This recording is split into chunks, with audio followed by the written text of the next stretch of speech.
Cette semaine, je suis retombé sur une vieille lettre, une très vieille lettre. Et j'aimerais vous la partager, si vous êtes d'accord.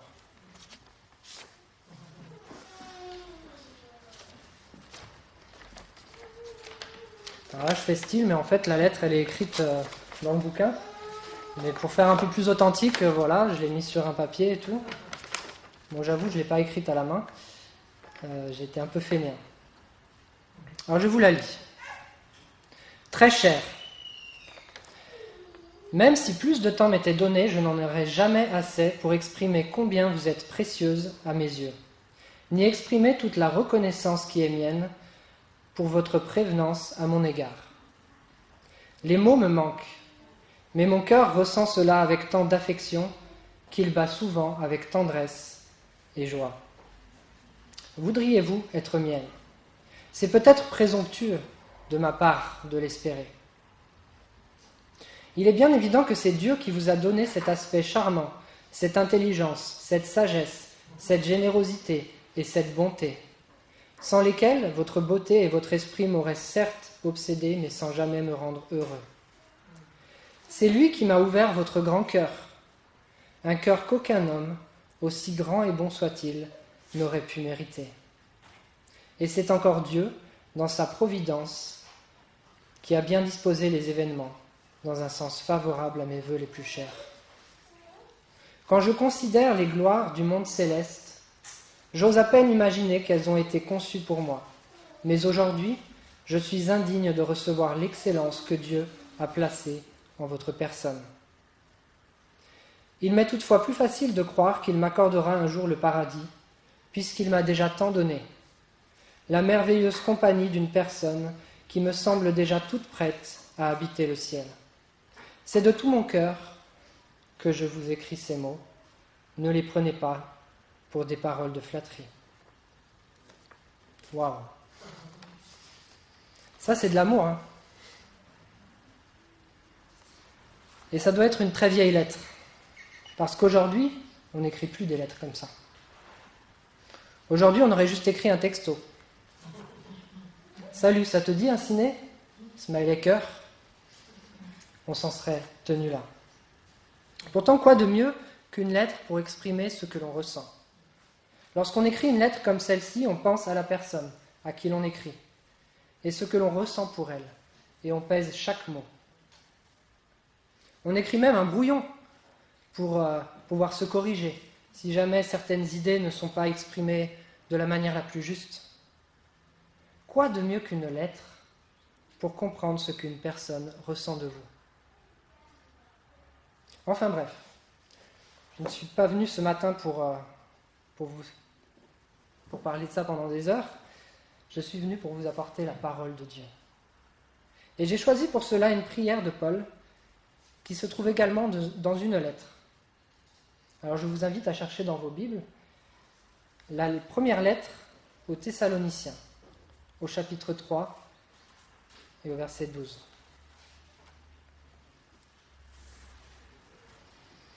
1 Thessaloniciens 3, verset 12. Que le Seigneur fasse grandir et déborder l'amour que vous avez les uns pour les autres, et pour tous les hommes, à l'exemple de celui que nous avons pour vous. Voilà le verset qui m'a fait réfléchir et que j'aimerais vous partager ce matin. Que le Seigneur fasse grandir et déborder l'amour que vous avez les uns pour les autres, et pour tous les hommes, à l'exemple de celui que nous avons pour vous.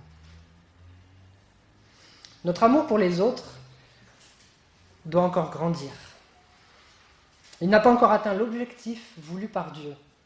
Cet amour doit grandir jusqu'à déborder.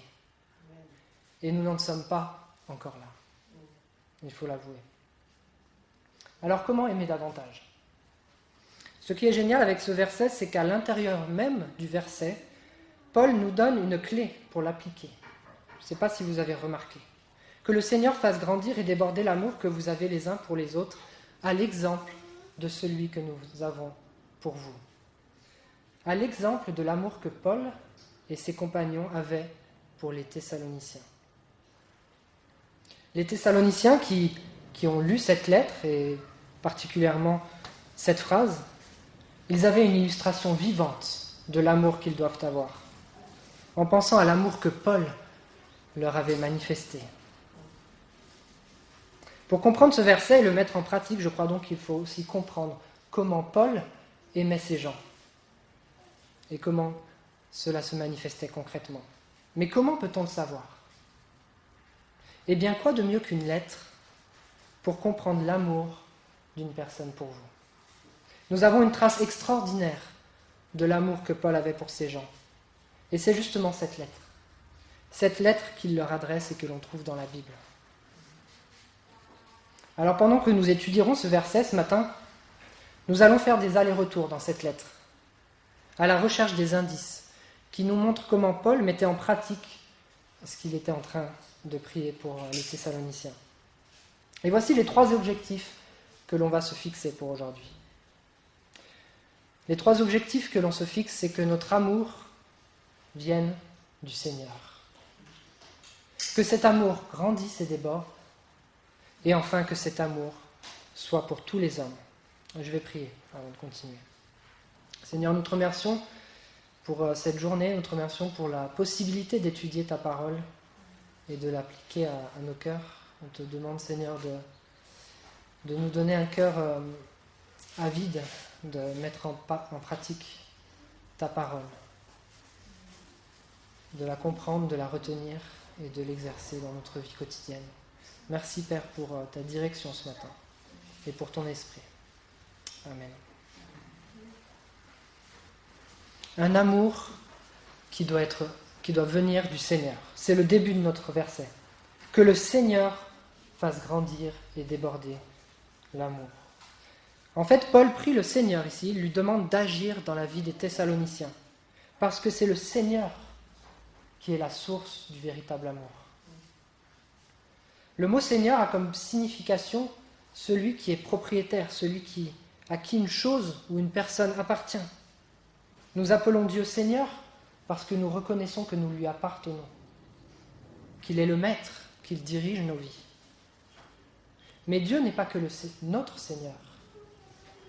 Dieu est le Seigneur de toutes choses. Il est le propriétaire de tout, et même de l'amour. Et cela va même plus loin. Il est en fait lui-même l'amour. On ne peut pas dissocier l'amour de Dieu.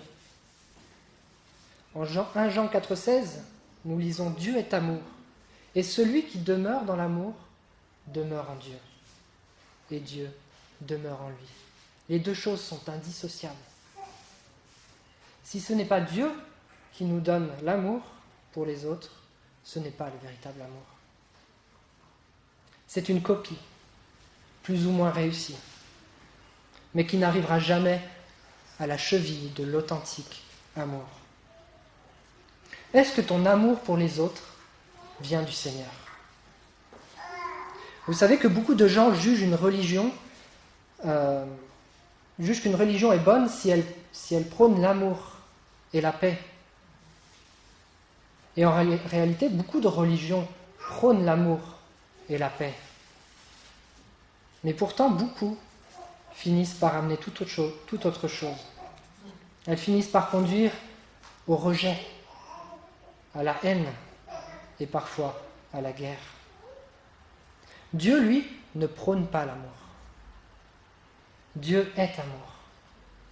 Et il donne gratuitement cet amour. Et cette différence est fondamentale. Car prôner l'amour à un homme est inutile si on ne lui donne pas la capacité d'aimer l'autre. Imaginez que vous soyez un père ou une mère avec votre enfant, en train de vous balader dans les rues de Bordeaux. Vous arrivez par exemple à la place de la Victoire. Vous passez sous la Grande Arche. Vous vous rapprochez de la colonne au milieu. Et puis là, juste à côté, vous voyez un sans-abri. Il fait froid, il est mal habillé, il dort sur des cartons. Vous le voyez grelotter et tousser. Alors vous dites à votre enfant, « Tu vois mon fils, il faut aimer cet homme. » Et puis, vous passez votre chemin. Dites-moi, qu'aura appris votre enfant ? Eh bien qu'il faut aimer les sans-abri. Mais il n'aura pas appris ce que cela signifie. Il n'aura pas appris comment le faire. Imaginez maintenant que vous le preniez par la main et que vous alliez parler à cet homme, pour lui demander comment il va, pour vous inquiéter de lui. Puis vous allez lui acheter un sandwich, une boisson chaude. Vous restez quelques minutes avec lui, vous lui parlez de l'amour de Dieu. Et puis vous partez, vous lui laissez un petit évangile de Jean, pour qu'il puisse méditer la parole. Qu'aura appris votre enfant cette fois-ci ? Eh bien, il n'aura pas appris qu'il faut aimer, il aura appris comment aimer. Et c'est la même chose pour l'homme. Il n'a pas besoin qu'on lui dise d'aimer. Il a besoin qu'on lui montre cet amour en action. C'est pourquoi Jésus est venu incarner cet amour. Et il souhaite que l'on vive cet amour dans nos relations quotidiennes. Alors, qu'est-ce qui caractérise un amour qui vient du Seigneur ? Eh bien, c'est un amour qui s'inquiète de la relation qu'a l'autre avec le Seigneur. On le voit dans la façon dont Paul aimait les Thessaloniciens. Leur relation avec Dieu était sa toute première préoccupation. Tout d'abord, il est allé là-bas pour leur apporter l'Évangile. En fait, s'il les a connus, c'est même précisément parce qu'il voulait leur apporter l'Évangile. Ne les connaissant même pas encore, il se souciait que ces hommes et ces femmes connaissent le Seigneur Jésus-Christ. Il se souciait qu'ils puissent entendre le message du salut. Nous le voyons dans le début de la lettre de Paul aux Thessaloniciens. Chapitre 1, versets 5 et 6. « Notre évangile ne vous a pas été prêché en parole seulement, mais avec puissance et avec l'Esprit Saint, et avec une pleine persuasion. Car vous n'ignorez pas que nous nous sommes montrés ainsi parmi vous à cause de vous. Et vous-même, vous avez été mes imitateurs et ceux du Seigneur, en recevant la parole au milieu de beaucoup d'afflictions, avec la joie du Saint-Esprit. » Un peu plus loin, au versets 9 et 10, « Car on raconte à notre sujet quel accès nous avons eu auprès de vous, et comment vous vous êtes convertis à Dieu, en abandonnant les idoles pour servir le Dieu vivant et vrai, pour attendre des cieux son Fils qu'il a ressuscité des morts, Jésus qui nous délivre de la colère à venir. » On racontait au sujet de Paul, de Silas, de Timothée, comment ils avaient été accueillis à Thessalonique et comment les gens avaient abandonné leurs idoles et avaient été délivrés de la colère à venir. Un peu plus loin, chapitre 2, verset 2, après avoir souffert et reçu des outrages à Philippe, comme vous le savez, nous avons pris de l'assurance en notre Dieu pour vous annoncer l'évangile de Dieu au milieu de bien des combats. Chapitre 2, verset 9, vous vous rappelez, frères, notre travail et notre peine, nuit et jour à l'œuvre, pour n'être à la charge d'aucun de vous. Nous vous avons prêché l'évangile de Dieu. L'amour qui vient du Seigneur est un amour qui s'inquiète du salut des autres. C'est un amour qui s'inquiète de ce que les autres marchent selon Dieu également. Une fois qu'ils ont reçu l'évangile, Paul ne s'est pas arrêté là. Il s'inquiétait de ce que ces gens puissent continuer à suivre Dieu, ne s'éloignent pas. Nous le voyons aussi dans sa lettre, chapitre 2, versets 11 et 12. Vous savez aussi que nous avons été pour chacun de vous ce qu'un père est pour ses enfants, vous exhortant, vous consolant, vous conjurant de marcher d'une manière digne de Dieu, qui vous appelle à son royaume et à sa gloire. Voilà ce que c'est qu'un amour qui vient du Seigneur. Un amour qui s'inquiète de comment la personne suit le Seigneur, qui console, qui exhorte. Et puis c'est aussi un amour qui s'inquiète des épreuves que l'autre peut vivre. Paul avait dû fuir précipitamment de Thessalonique à cause des persécutions.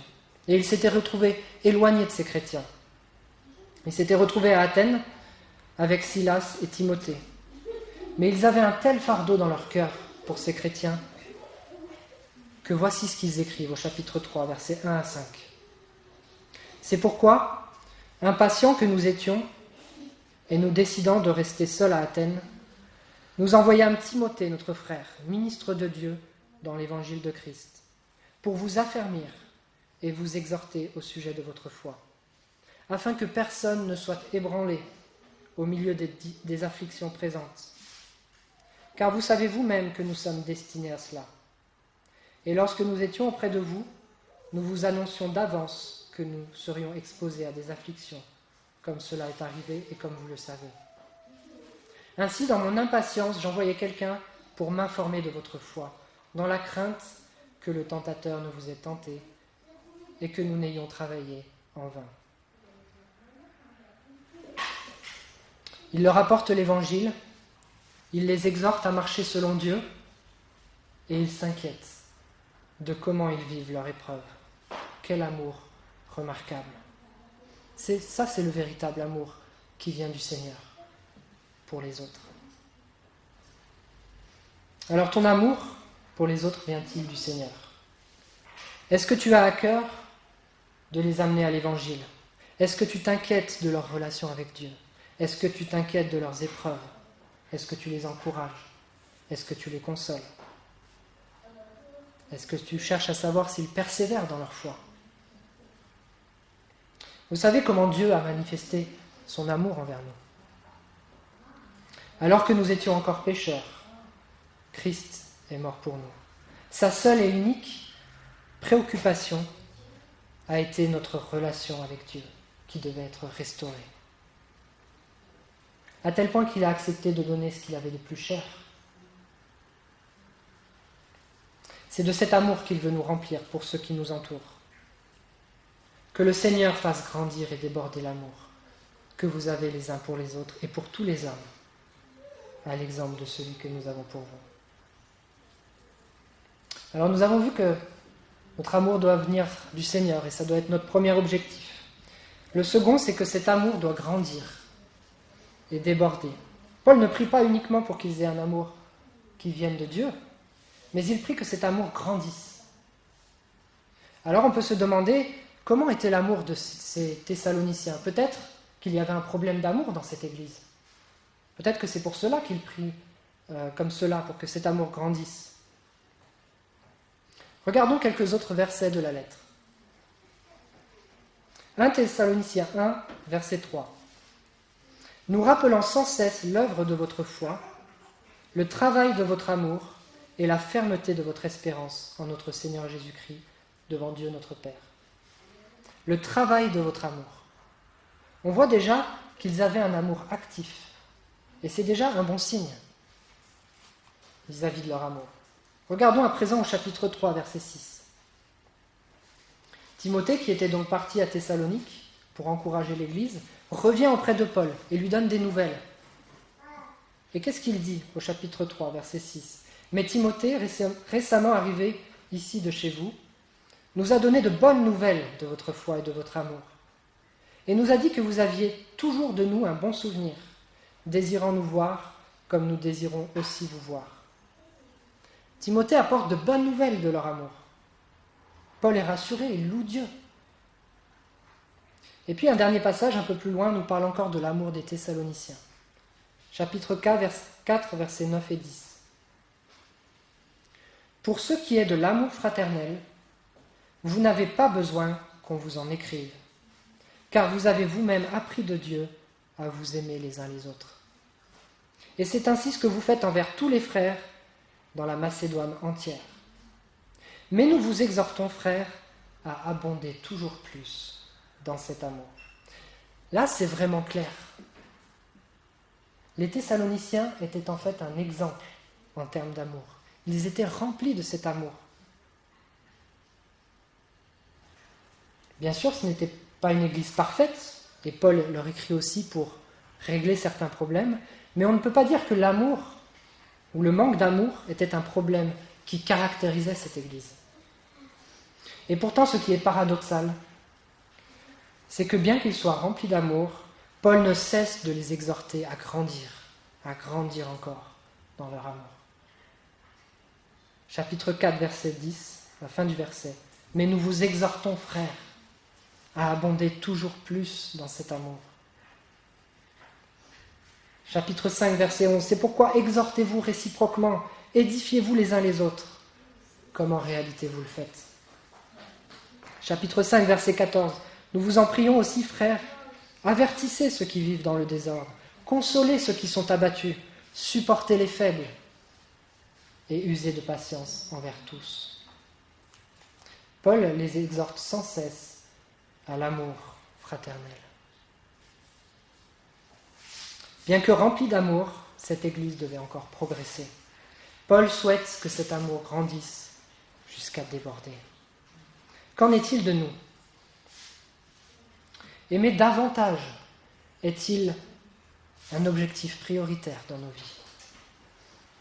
Quelle que soit notre situation, nous devrions avoir également à cœur que cet amour grandisse, parce que nous n'avons pas encore atteint l'objectif de Dieu.